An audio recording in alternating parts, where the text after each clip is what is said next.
What's good, everybody? Thanks for tuning in to another episode of the Goats of Growth. Please subscribe, rate, and review if you haven't already. And like always, the J. David Group, which is my company, is sponsoring this episode. We help recruit today's go-to-market teams that will lead the next generation of unicorns. Email me web at thejdavidgroup.com to learn more about how we can help.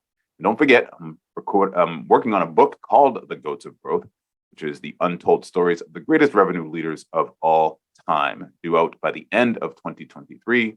So follow me on LinkedIn to learn more about that. My guest today is Mike Resitivo, Chief Revenue Officer of Bullhorn, which offers applicant tracking, customer relationship management, and operations software for the staffing industry. And I feel like that's cutting it short and not doing it justice. So I'll let Mike explain a little bit more about that. And then just to add some context to that, I've been a Bullhorn customer for a long time and just enjoyed the growth. And really, it's become more of a platform, I feel like, for the staffing industry as opposed to just a point solution to solve my staffing challenges and all that. Because I'm a customer of their automation, I'm a customer of their analytics software, and I feel like I got an email today, Mike, and there's something else that came out called Connected, and I found myself reading that and I'm going, well, what the heck is this? So without further ado, Mike, welcome to the Goats of Growth. Yeah, thanks for having me, Jay. Thanks for being a great client as well. I love encountering people who use our technology in the wild, right? I've got a passion for it personally, and you're right. It is, pretty much everything that you would need to run your desk as a recruiter in terms of system of record, Salesforce automation, and even into middle and back office functionality for, the recruitment firms that do contingent labor that need that type of stuff as well. So we're all things to the staffing and recruiting industry up and down the stack. Yeah, for sure. And as we were talking offline, one of the things that I find just interesting as a practitioner of this business, recruiting and talking to sales leaders all the time is the growth, right? Which is why I'm putting together a book called The Goats of Growth, and this podcast is called The Goats of Growth, because I'm always fascinated by it. And within there is vision, strategy, and execution, right? Mm-hmm. So you have this vision of, if we get everything right, this is where we can get to. Strategy, how are we going to get there? And in execution, well, who do we need? What do we need? And how are we actually going to make that happen? And I know that you were an early employee of Bullhorn. I think you said you were employee number 20. And since the inception, you've gone from there as an individual contributor to chief revenue officer, which for me is it's fascinating. So I want to start at the beginning, if you don't mind. Again, just curious to know when you first started at Bullhorn, number one, why did you choose Bullhorn? What was interesting to you about and exciting about it? And then what was the culture like? In other words, what I mean by that is that when there's only 20 people in a startup software company that nobody has heard of, what is that like? Yeah. So, I think I joined right around the time. I think it was like 15 or so people. Were in an old schoolhouse building in South Boston. And I was looking for my first job out of college. I knew I wanted to go into sales. I went to Babson College, and I kind of had a simple filtering criteria back in 2005. There was a million sales jobs out on Monster and, the various job boards. And I kind of was like, I wanted a job that had a base salary that I could live off of, that wasn't just straight commission. That was in business to business sales. So I wasn't doing business to consumer sales. I had already, in my teenage years, worked at Sears and Roebuck, and I sold Christmas trees. We talked about that earlier a little bit. So I've done a lot of B2C stuff over the years, and I was like, okay, business to business is where it's at. And the third thing was, I didn't want to sell something that I had to leverage my personal network, right? I didn't want to go to my friends and family and say, let me be your financial planner, or let me sell you insurance, or whatever it may be. And so that was like my simple criteria. And anyone who looked for a sales job, that narrows it down pretty quick. A contract recruiter from Winter Wyman at the time called me when they saw my resume online and said, hey, you wrote a business plan for someone about a CRM. This is a company that's building a system of record or CRM for recruitment firms. Would you want to join a startup? And I was like, yeah, absolutely. I have no mortgage, no kids, got some kind of college debt, but everyone does, or most people do. So let's go. And I went and checked it out. And the vibe was perplexing. I pulled up to the parking lot and there was like there was a homeless person sleeping in the stairwell of this old schoolhouse building, and I was like, this can't be the right. I'm in a suit too, like a full Right. like this is my first interview suit. And there was a guy Tiny smoking a shoe. cigarette outside, and he was like, "Are you here for Bullhorn?" I'm like, "Yeah." And it was a guy that worked there at the time, and he was like, "Right this way," and like led me up there. There was a bunch of people, dressed very casually, beanbags on the floor, and I'm there in my interview suit, clearly sticking out like a sore thumb. But then, the table turned a little bit. Everybody spoke to me. Everyone saw me sitting there and was like, "Hey, you're here for the interview." And there was a clear passion for what they were doing and a vision around it. I didn't know at the time, but some of those people were the founders of the business. They were hiring someone to answer the phones and me, a BDR, to cold call and take any few and far between inbound calls at the time. And I got to meet all of those people, and I had a good feeling and a good vibe about it. And I was like, there's only so many times you can take a blind risk, and I hopped in there. But the people was an instant connection. I knew nothing about recruitment. Didn't even know what it was as a concept. I understood what a headhunter was, but that's about it. And we've been on an awesome journey now for what is my 18th year with them.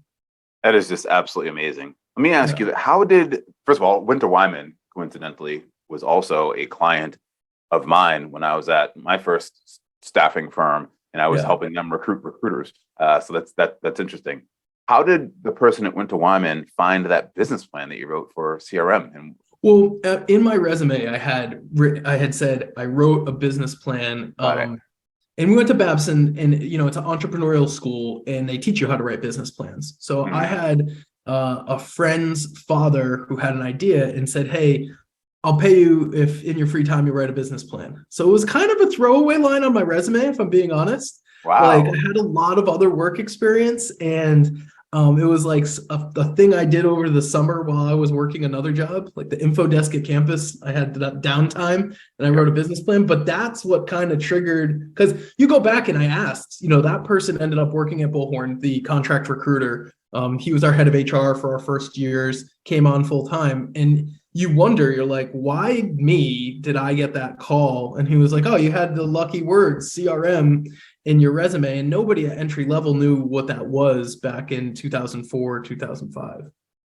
Such a small detail in the story of Mike Resitivo, which could have, started it all, right? Imagine if you just didn't put it on, I mean, who knows? You're successful, so you probably would have been successful someplace else, but that's just amazing to me. I take it one layer back even, I went to Bishop Fee High School. Our teachers were doing a strike in our town, and a bunch of kids kind of got together, their parents, and said, "We're going to send our kids to the private school that's one town over."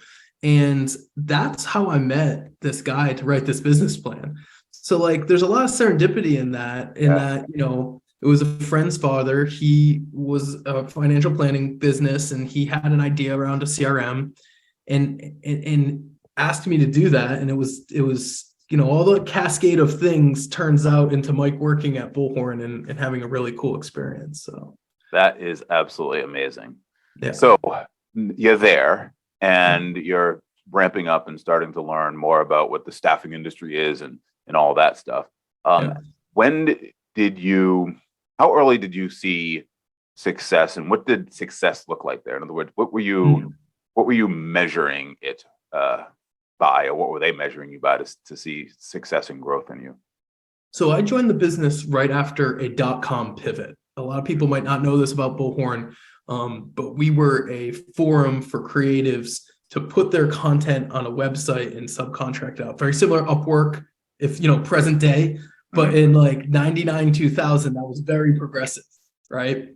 And we pivoted the business when we were introduced to a staffing firm that was looking to put all their data in a connected way out there, so multiple offices could could interact with each other.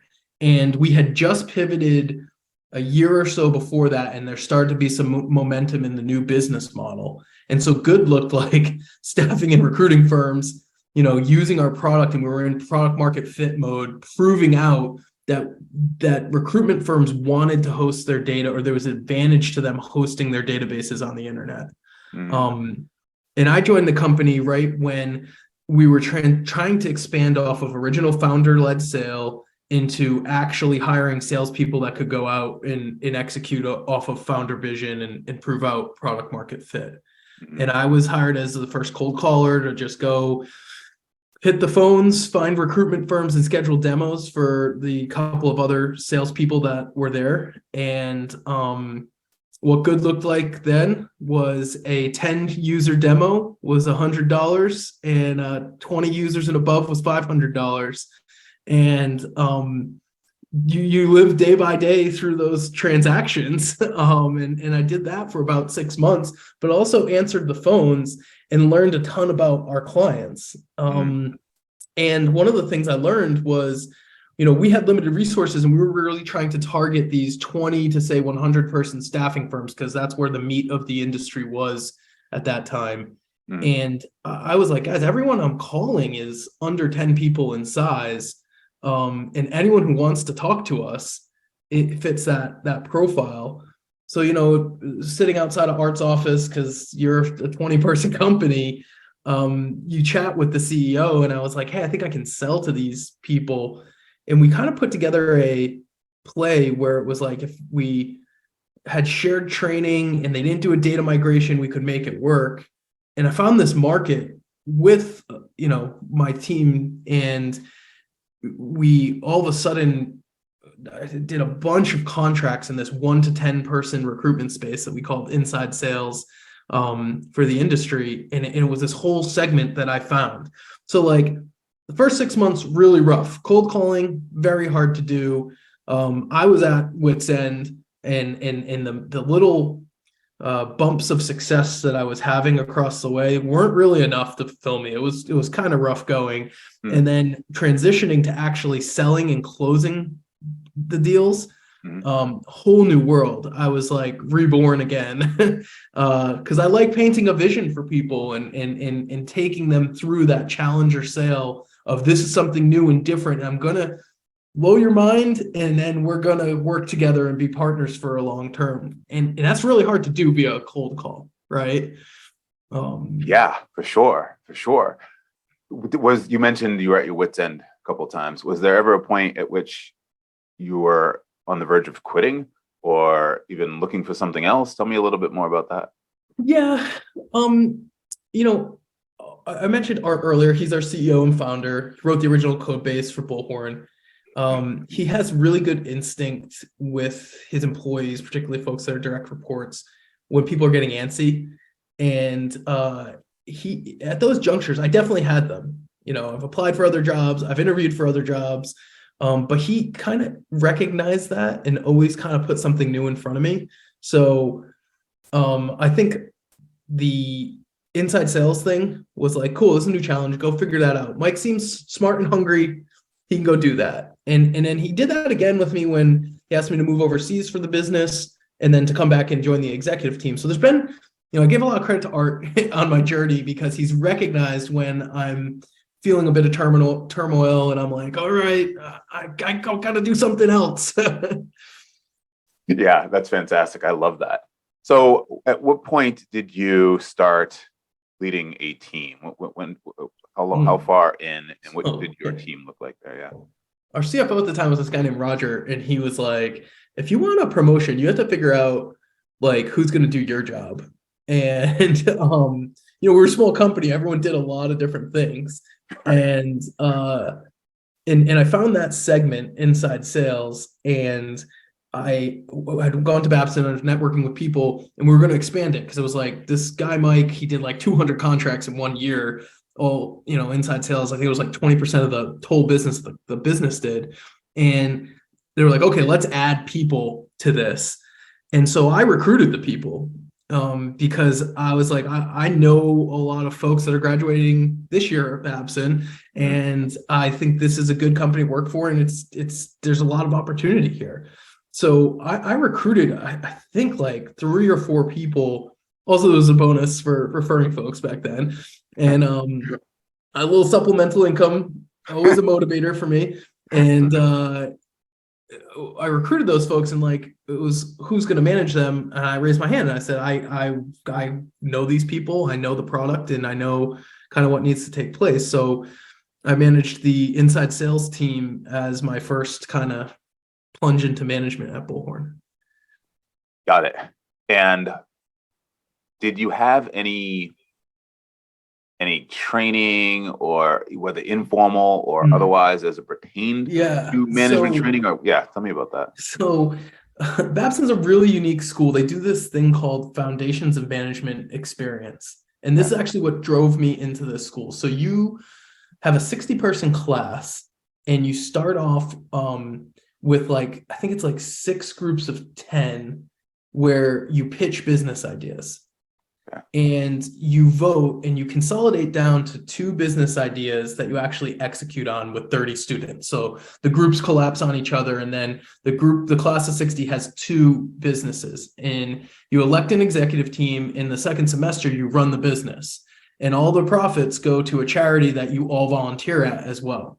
And you run a business like it's a real business. You have a bank account and things like that. And you learn a lot of the principle. Oh, and you elect an executive team. And I was elected CEO of that business when I was at Babson. And I know that's small scale compared to what we're doing, but it provided great kind of, infrastructure for what I would do in the future, and experience for what I would do in the future. You graded everyone on an A through F scale. If you gave out an F, you had to give out an A. And if you gave out an F, that guy wasn't coming back next year. And it was pretty cool. It was pretty cool hands-on experience for your freshman year in college. So by the time you were a manager at Bullhorn, you were ready to go. You knew everything. Yeah, I understood like basic constructs like performance reviews and stack rankings, and all those like management 101 things that came out of that.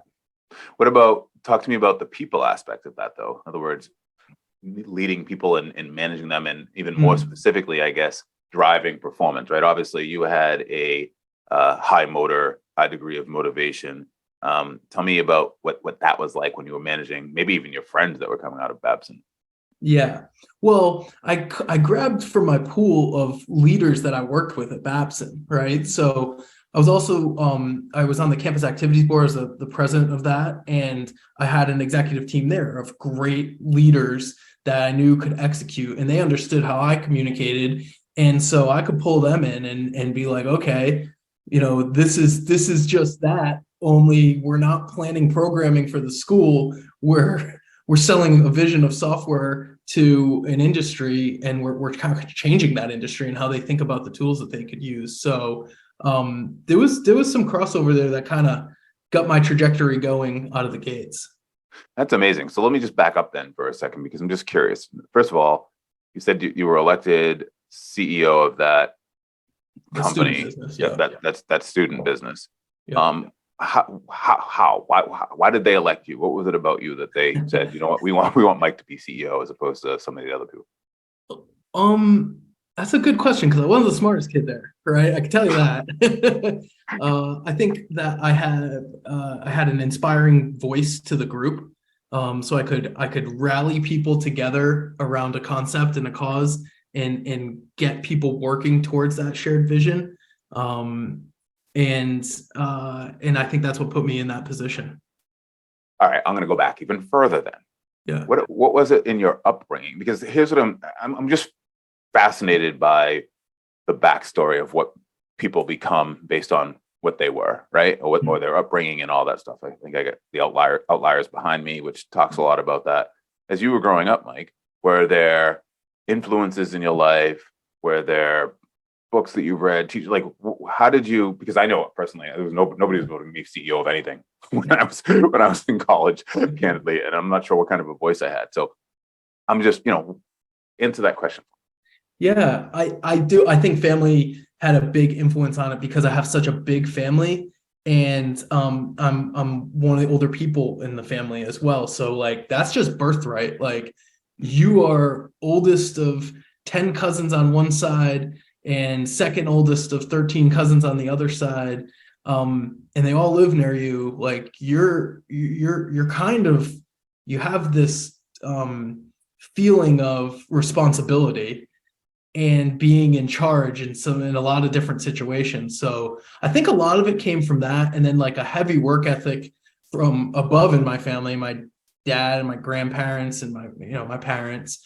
Those two things kind of combined, I think maybe pushed me into that like inspiring leader type profile. Very interesting. Okay, so let's go closer back now to present day, but not, but still we're in, before 2010, let's just say. Sure. Tell me about the rate of growth once you figured out that new market, right? Yeah. So like, okay, we figured out that market, but then also Bullhorn was figuring out their other markets. Werner Wyman became a client, which was like a big moment for us. I remember, and, we signed Vidier North America, which turned into portions of Ronstadt, and the business was really starting to grow and take off in a lot of different ways. And there are millions of problems to solve in the staffing and recruiting industry because there's so many different flavors of staffing and recruiting, and you can really get pulled in a bunch of different directions. Art has this great quote where he's like, I've been building technology for this industry for 20 years. I'm not even halfway done. There's at least 20 years worth of building of technology for this industry that could still take place. And it's true. So, okay, we found something. It's growing. We have limited resources to grow it. So we have to focus on what areas we can and will grow. We expanded our field sales team. We hired a vice president of sales. And the business grew, really in that period to about 150 or so employees. And all of a sudden there was a lot around me, right? In picture, I was in my early 20s and I was like watching this happen and also experiencing life at the same time, right? Like I was all this stuff was happening around me. And I was a little frustrated because I was like first man here. All of a sudden I'm like mid-level management and I've got a boss and a boss's boss. I don't really rate these guys that much. I was, cocky, young 20-year-old. They're definitely great leaders. They're still CROs and directors of sales today. But at the time I was like, I could run circles around these guys, Right. And so that was like from, call it 2007 to 2010, we were experiencing that. And right around 2010 was when Art was like, why don't you move overseas and start up Bullhorn in the UK? He's like, there's this guy over there, Pete. He knows everyone in England, and he's done a million demos, right? I'm doing 8-9 demos a day because they're inside sales transactions. He's like, everything about our technology. I think you guys could be a good pair. And that's when I moved overseas for Bullhorn. And my mentality was, every salesperson kind of has the imposter syndrome. Like, am I good at sales, or is this a hot market? Or did I find something, and is it the technology? And everyone just wants the technology. Like, how do you know you're really good at sales? You don't. You have good years, you have bad years. And so in my mind, I was like, if I move to England where nobody even knows the word Bullhorn and we have nothing and I can sell this stuff, I'm good at sales. Like I was like, I was looking for internal validation that I was actually good at this. And it wasn't just I latched onto a growing company opportunistically. So that was like highly motivating. I'm very competitive. So that was highly motivating for me. And I am good at sales, it turns out. But I also was like, I'm not going to miss this trajectory a second time. I want to make sure that I'm positioned to be the leader of this. And I learned a lot from that first go around when we scaled from, 15 employees to say 150, 200. I'm number 1 and 2 here with Pete. Well, let's make sure that we're number 1 and 2 internationally when we're 200 employees. All right. So that begs the question, what happened the first time? In other words, what was missing? How did people, presumably maybe from the outside, come in, be VP of sales, or other people be put into positions or get promoted into positions where you thought that should have been you? What was missing? My maturity was missing. In what way? Like, how did that manifest? How did the lack of maturity manifest itself? Yep, it manifested itself in, I had this mentality that was, they would be so screwed without me. I am the crown jewel, right? I did 20% of the business's sales last year. And then these guys had the audacity to change any strategy that would not satisfy me. I know that's like incredible ego, right? But I was 21 and I did really well at sales, and I had to have this mind shift and realization that every single person is very replaceable, including yourself. And the business is bigger than any individual. Art could get the boot and Bullhorn would still be a $500 million company, and we'd continue to grow. We'd figure it out. Now we'd have our challenges along the way. Same with me, same with anybody else. And I didn't have that mentality in my 20s. I was like, they changed the commission plan. What the hell? I didn't say, well, why are they changing it? And what behavior should I change, in order to figure this out and to decode it? And in the second go around, I had a mentality shift. And part of that was from reading some books, in Good to Great and the Oz Principle are like two baseline books for anyone that's in management and in leadership. This concept of like, there's no victim, so stop acting like a victim in the Oz Principle. And if you want to build something, you should build it so that you can be replaced, so you can take some more on. Those two principles, once that like light bulb went off, I had a totally different mentality around my career, and in that second go around, I had a much different trajectory. Yeah, that is amazing. I love that. You said the Oz Principle, is it OZ and then principle? Yeah, the Oz Principle. Yeah. Mentioned, so you found out that you're really good at sales. I'm curious, what makes you really good at sales? Some of the same skill that we talked about before, right? I have the ability to challenge the norm, and paint a vision that's exciting to people, right? So early book I read was Challenger Sale, I referenced before, and I firmly believe that I'm a challenger salesperson. Like, I'm never going to be the person that's like, oh, you want me to do this? Okay, I'm going to do that. I'll say, well, why are we doing this? Have you thought about it this way? Hey, my clients are successful because they do it this way and think about it this way. And challenging my buyer to have a newfound perspective. And that's how you get to ask for the contract and not hit refresh on the last day of the quarter a bunch of times and lose your mind. Which I still do. I mean, that happens, but like, that's for the icing on top. You get to go with the ones that you've really incepted a message upon. Yeah, for sure. Okay, so you're overseas, specifically where it was in London. So I moved to London, and it was hectic. 2010, they didn't even know what the cloud was in England. It was like, is this a thing? Whereas in America, Salesforce had come about, and like everyone was like, the cloud is like de facto standard, and it was very much there, like still a nervous thing that people were unsure of. The internet infrastructure wasn't as good back then as we had in America, and they've made a lot of strides since then. So people were usually mostly using client server systems, and I was this guy from America coming in and being like, I'm here from the future. You're doing it all wrong. But connecting with these people and connecting with a new culture of folks that I didn't know, and adapting and taking some bumps along the way and figuring it out. And so presumably you were basically an individual contributor who needed to build tough. territory. Yeah, so I went backwards, right? So I was managing inside sales, and I was like, I want to be a head of sales. And then I moved to England, and me and Pete Linus was the head of sales for a company called iProfile in England that had gone bust. So like him too, both of us were like, hey, we were in management before, now we're selling and demoing, and we're just basically going back to back and being like, all right, let's spread out as much as we can in this country and make a larger presence felt. And so you mentioned those books, The Oz Principle, Good to Great. Yeah.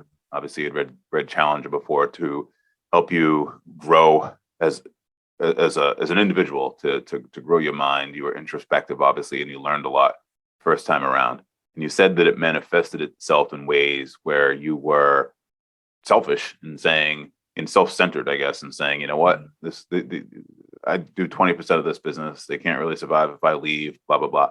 But that was internally, right? And that was almost intrinsic. That was something that you were thinking. Presumably, that was something that was being felt around in the office as well. When you now have this new mindset, what are some of the, I guess, outward actions and behaviors, I guess, that you exhibited when, say, comp plans were changing or territories were getting cut up, or there was a new back then? Yeah, in 2010, now that you have your new self, right? But yeah, my new mindset. Yeah, your new skin, I guess. All those things relate to the strategy of the business somehow. And if you are upset about it, you just don't understand the strategy.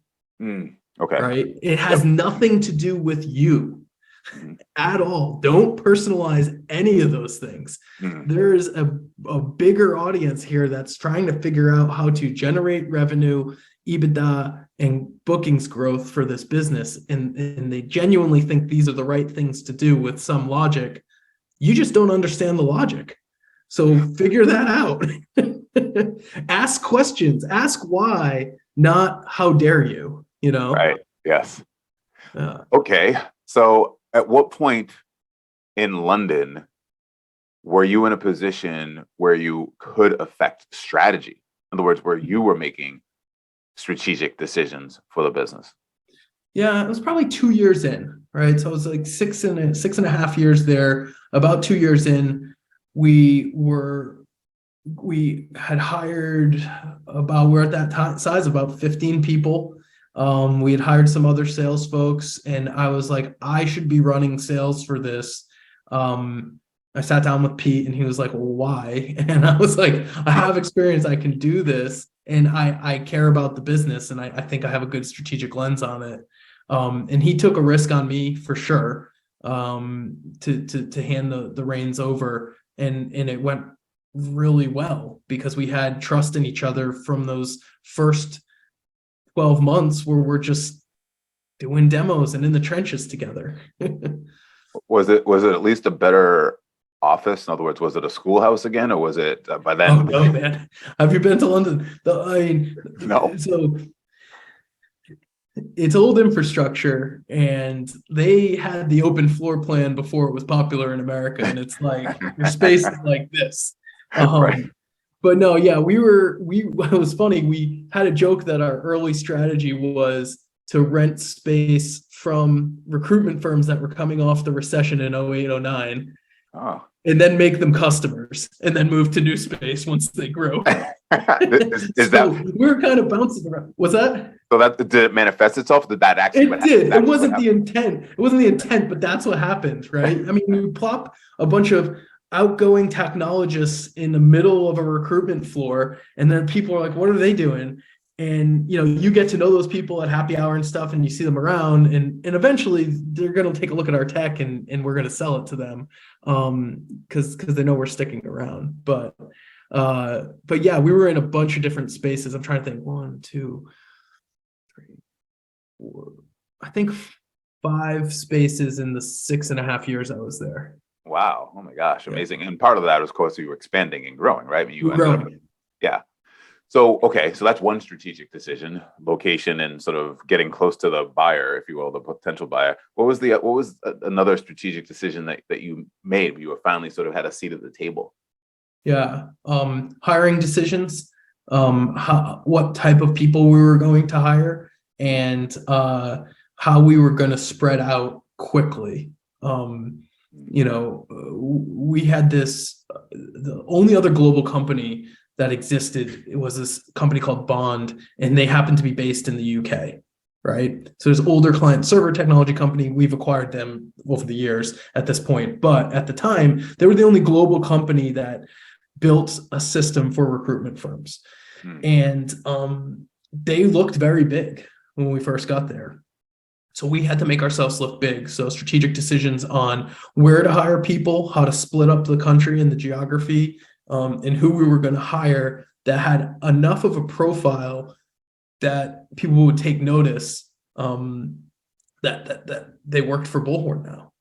But we didn't have a ton of money, so we had to kind of thread the needle there as well. Interesting. So hold on, let me just follow up on that for a moment.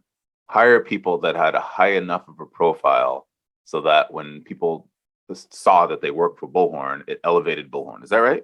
Yeah, like people that were trusted in the industry, and that were British, right? Because so many companies come over and they just drop a bunch of, a handful of American salespeople in there, and then they pull them out and they go try again. And we made a decision that we were decidedly going to present as a British company. I mean, not me, but I warmed up to it. I have my citizenship there now.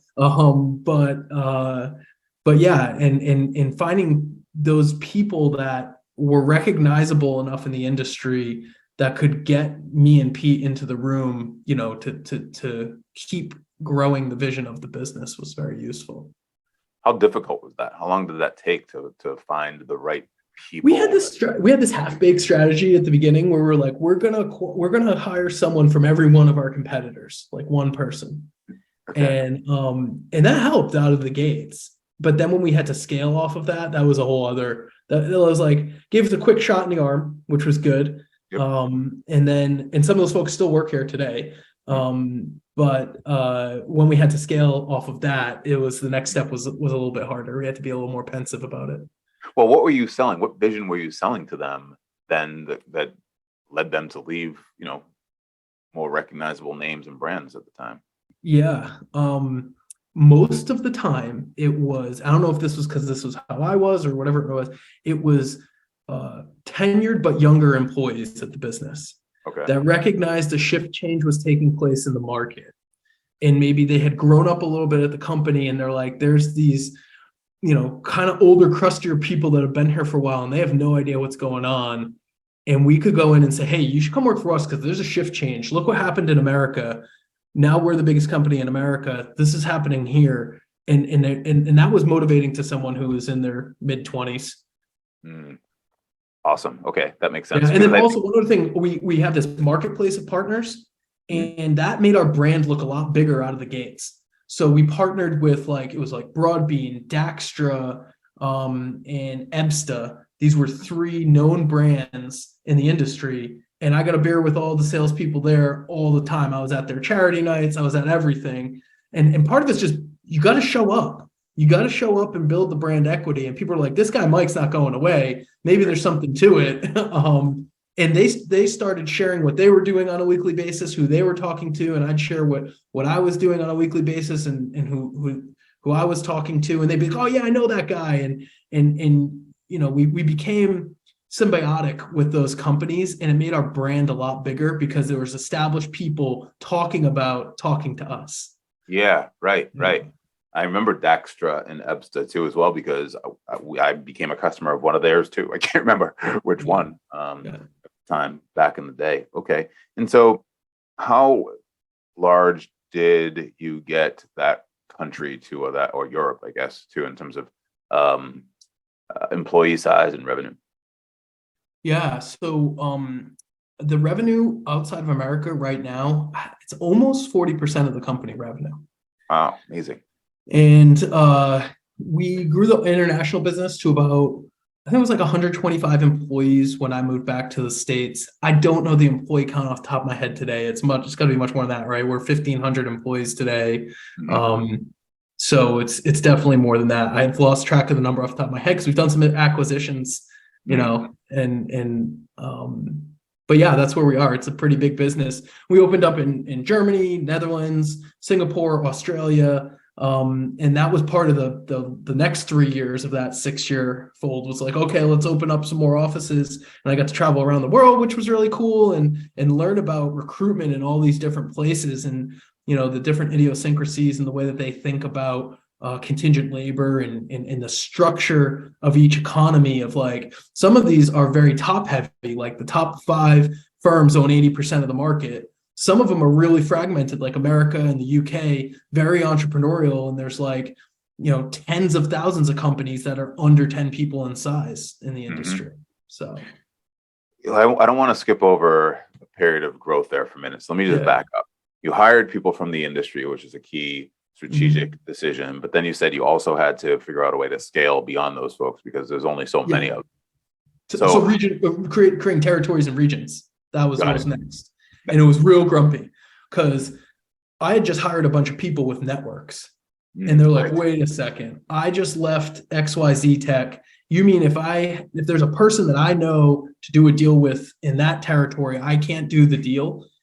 And we started, drawing circles around all these territories. And that was hard. There was some grumpies there, but we got over it. And you had to paint the vision of, how much opportunity was in each one of these territories and how much focus had to take place in order to get that opportunity out. And once 1 or 2 people start being successful, you're off and running. Yep. You can point to that success and performance manage and go from there. Well, that was going to be my next question, which is how do you keep the integrity of the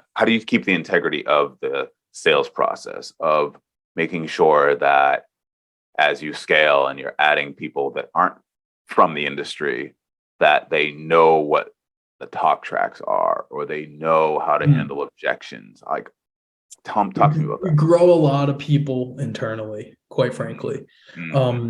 We hire business development reps, and then they go into inside sales and they pitch and sell the product. And our inside sales reps don't use sales engineers or solution consultants. They're actually demoing the product. And you get so many at-bats doing that. And you get to, I call it the decision tree, right? Where you're like, oh, that's a closed door. I won't say that again. And it's not that damaging because it's a 1 or 2 person company. And, our close rates are pretty high and we have good training there as well. But you don't risk losing a 100 person company on somebody just learning that for the first time, right? And we have a big promotion hierarchy at Bullhorn. That's why people have long careers here. There's high chance for accelerated earning potential as you go, through that. I would say we're probably not the highest base paying company out there for salespeople, but career trajectory, there's a ton of opportunity within what we do, and we grow those folks from within and keep them going. Let me just double click on what you said there, just to make sure I understand. So I'm inside of what you said. One of the ways I interpreted it is that fail fast, right? In other words, it's okay to make mistakes. But what you're saying is you make this another strategic decision is that you wanted the BDRs and the inside sales folks to learn on smaller accounts so that when they are failing, it's not going to have a major ripple effect on the organization, right? But also their mentality, right? So like I look at if you had to draw a chart, it's like you get the dopamine hit and the opposite fast a bunch of times, right? And in field sales, it's like the highs and lows are more projected and drawn out. In enterprise sales, you got to be pretty confident in yourself because when you hit a low, you're like, man, maybe I'm really bad at this. Right. When you hit a high, you think you're really good at it. So at the beginning of your career, if you have a bunch of those highs and lows, starts and stops, you build that mentality of, actually, I do know what I'm doing, or I understand this with a higher frequency. So it creates confidence for the salesperson in a lower risk environment for Bullhorn. And it's a great training ground and atmosphere. And then when they hit field and enterprise and they have resources around them and understand the product and know what they're doing, it's a good mixture. And one of the things, just to clarify, with enterprise sales, if you were to put them in, let's say, larger deals or larger accounts earlier, you obviously alluded to it that their confidence wouldn't necessarily be as strong when they hit those lows. But also the problem is that because the enterprise sales have a longer sales cycle, it takes a longer time for you to get that dopamine hit again, right? And so you're in that lull for 3-6 months as opposed to the 30 to 45 days, right? That type of thing. Yeah, absolutely. Absolutely. And You're so going to be pretty seasoned to weather that long-term need for dopamine in sales. right, and pretty confident as well. Yeah. I'm sure.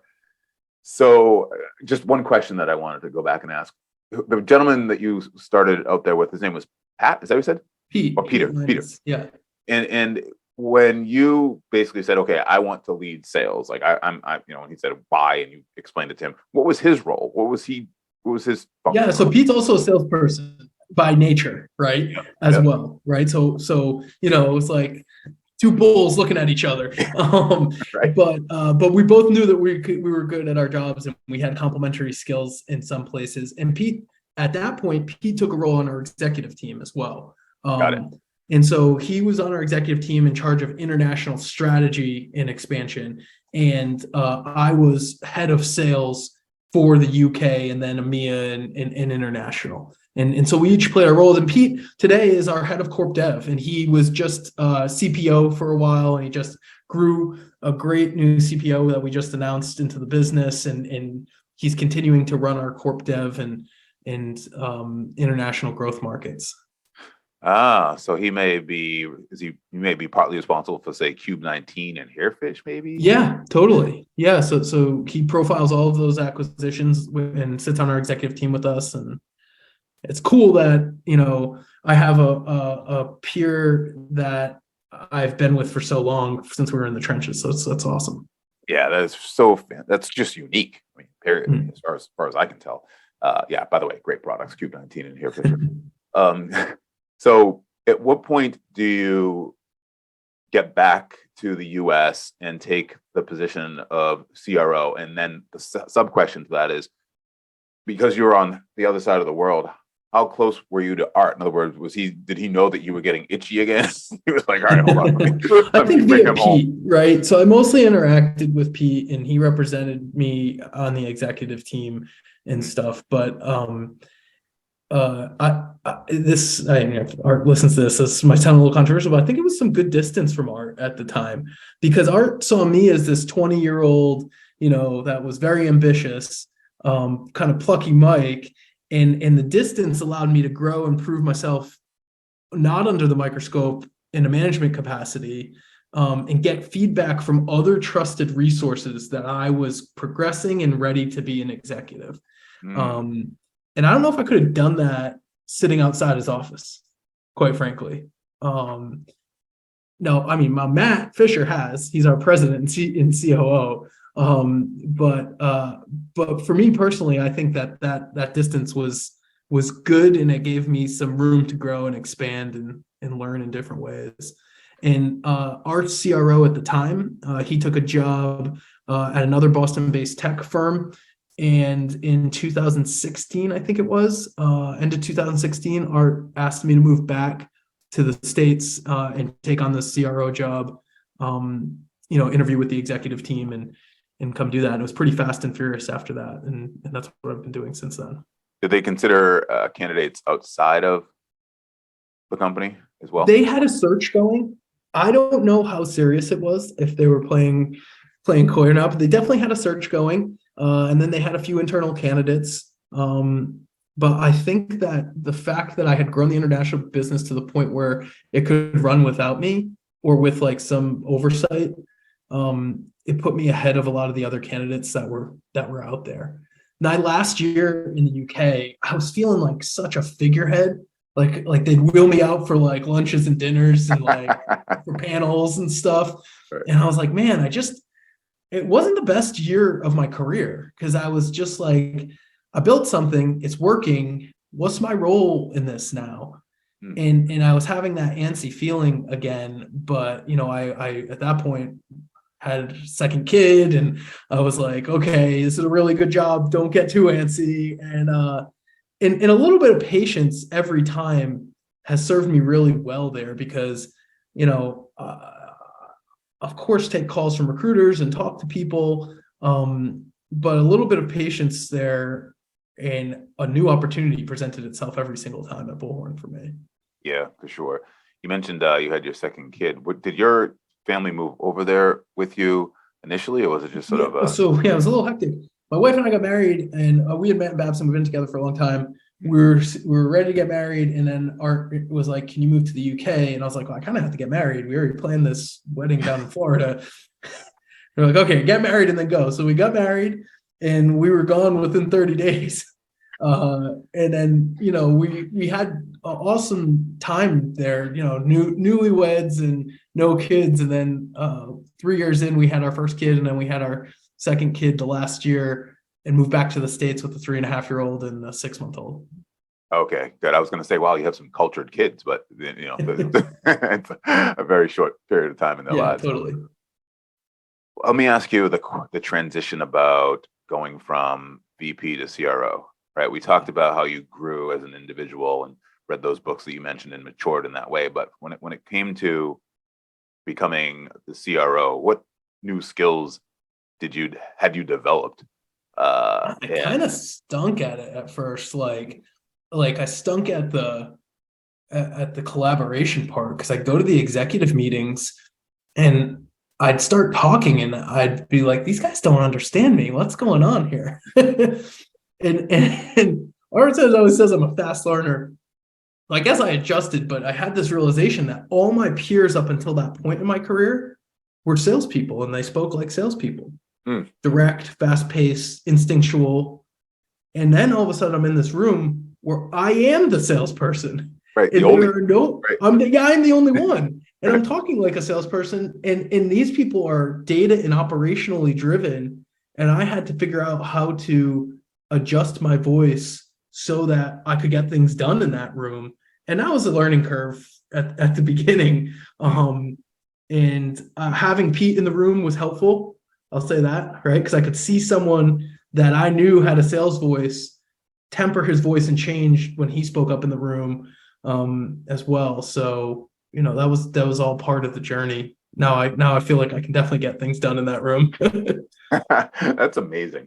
Let me ask you this one question, and then I will we can jump into the rapid fire 5, which is, what was the negative impact of the way that you communicated in a way that hurt collaboration? In other words, you recognized it. Art says you're a fast learner. What sort of feedback loop did you have to say, "Oh, I'm not communicating effectively," or I don't even understand what they're talking about. Never mind, they understand what I'm talking about. I would bring what I thought is a slam dunk, simple concept to the meeting.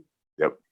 And I would not get an outcome, and it would move to the next meeting.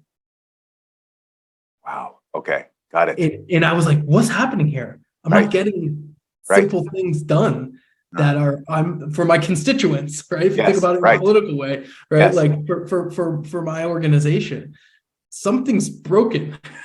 Right. Got it. And I'm sorry, one other question to follow up with that, which is, how many times did you have to hit your head against the wall, or sort of, experience that before you said, this is what I need to do different? I started working outside the room, quite frankly. That was the first step. So going to each one of the team members and being like, "Hey, I brought this to the team and it kind of fell flat. Well, what the hell's going on?" And then they would say, "Well, what I was missing was this. And what I was missing was this." And a lot of it was, these people are not just going to trust your guttural instincts. Quite the opposite, actually. So bring data and not anecdotes, and prove your instinct, because that's the type of people that I'm interfacing with. Whereas, like, when I was interfacing with salespeople before, I was like, "This is the strategy, right?" And they're like, "Yes, let's do it. Yes, high fives across the board," and we just go running off a cliff. Right. Let's go get that dopamine hit. Yeah. That is fantastic. I love it, man. I feel like I could talk to you forever about this stuff. So I appreciate that. I appreciate you taking me all the way back to the beginning. I'm visual, so I'm literally seeing that guy smoking the cigarette, and the homeless person on the step, and founders, introducing themselves, and just everything else. So that is really cool. And you sitting in there in London with your buyers in their ever emptying offices as they start the downscale. Oh man, that's a great strategic decision for sure. Okay, you ready to jump into the rapid fire 5? I ask you 5 questions. Let's do it. 5 answers. All right, here we go. First question: what motivates you? I'm very competitive. So I love sports, playing tennis, stuff like that. and I have to compete to win. So that's just highly motivating. Fabulous. Let me hold on. I'm actually now trying to find my questions here. All right, got them. Name a big goal you have right now, and when would you like to accomplish it? A big goal right now for Bullhorn is I want it to be $1 billion business. So we're about a $500 million business today. And I'd love to, be an executive at $1 billion company. I think that would be pretty cool to go from, I think it was 5 million when I joined, to that point. So I'd love to do that in the next 5 years. Next 5 years. What's your most preferred way to learn new information and to stay sharp? Yeah, that's a good question. I'm not a reader. I mentioned a lot of books. I am a listener. So I didn't read anything in college. I was like bottom of my class. And this moment when Audible came out, yes, and I do Audible on like 2x speed, and I can digest information really fast. And while I'm doing something else, all of a sudden I'm like, oh, all these management books, it's like the Matrix. I was like, let's go. I'm listening to Atomic Habits right now. Have you read that book or listened to it? No, I haven't. I'll put that one on the list. Oh man, it's fantastic. And same with me. I listen at 1.5 speed for sure as I'm walking my dog or doing other things. But I'm with you. I didn't read anything much either. But now that Audible came out, that's all I consume. Audible for me. If I had that in college, who knows? Yeah. How many hours of sleep do you average per night? I'm a big sleeper. I like 7.5 probably. 8 feels really good. Anything less than 6, non-functional. Love it. What's your favorite thing to do when you aren't working? I'll spend time with my family right now. My kids are at great age. They're 9 and going to be 7 in January. And watching them have these moments where like they click and learn a new skill, and then they want to do it again and again and again. It's like really fulfilling and fun and whatnot. So anytime I'm not working, I'm pretty much with those guys. Fantastic. And I always ask the guest what question they would want to ask the next guest of the episode that I'm doing next. So what question would you want me to ask the next person? Then I'm going to ask you, as soon as I find it, frankly, the question that the last guest wanted me to ask you. I always ask, and all of your guests are sales leaders, right? Yep. I always like to ask sales leaders how they, and this is like a highly financial question, but I like to ask them how they think about the balance of managing revenue and getting new revenue within the constructs of building compensation and motivation models. What are they? I'm sorry, repeat that. Sorry, say that one more time. Yeah. So how do you balance the concepts of retaining revenue and going and getting new revenue within the constructs of new compensation models and building out your org design?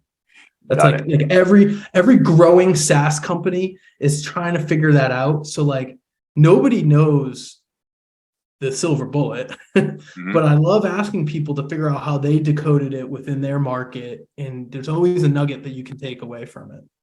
Yeah, because there's like consumption model, there's product-led growth, there's SaaS, there's so many different ways to monetize and grow. Yeah, like do your salespeople also have revenue retention targets, or are they split functions at your business? Do you have penalties in your compensation model based off of revenue retention? For how long? Is it all about greenfield, go get new business for your salespeople, hunters versus farmers, that type of stuff? Yep. Got it. Okay. Let me see if I can find that question. In the meantime, tell us where folks can follow up with you to say thank you, perhaps maybe even apply to Bullhorn, frankly, if you're hiring, just all that stuff.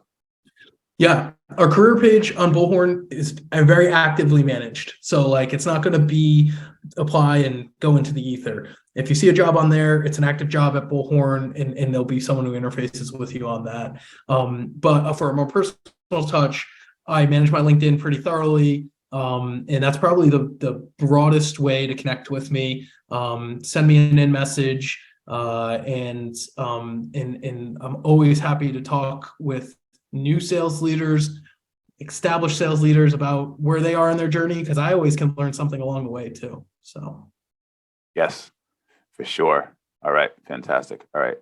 And let me see if I can find this one. Just give me a minute here, everybody, as I sit there and stall for time. Hold on. What's the question? Let's see. Rapid fire 5.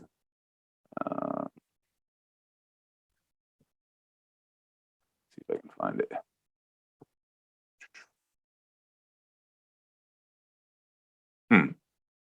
I don't think that, I'm sorry. I can't find it. What I'll do is I will probably try to splice it into the episode as a note, let's just say, on the episode. So post-production, because I don't know where it is. Sorry, someone else's question you're looking for? Yeah, it's so the previous guest asked a question and of you, and I'm trying to find what. Oh, hold on 1 second. I'd like to ask. Make sure. Nope. Yeah, I can't find it. It was such a good question too. Sorry, everybody. I'm failing there. So anyways, I'll try to find it, and maybe I have a feeling, you know what's going to happen. Like as soon as we end this, I'm gonna find it. Shoot. Oh well. All right. I'll just end it there. Get out of this awkward situation. Thanks, everybody. Mike, thank you for being an awesome guest on the Goats of Growth. Thanks, Jay. Appreciate it. Absolutely. Goodbye, everybody. Cue the music.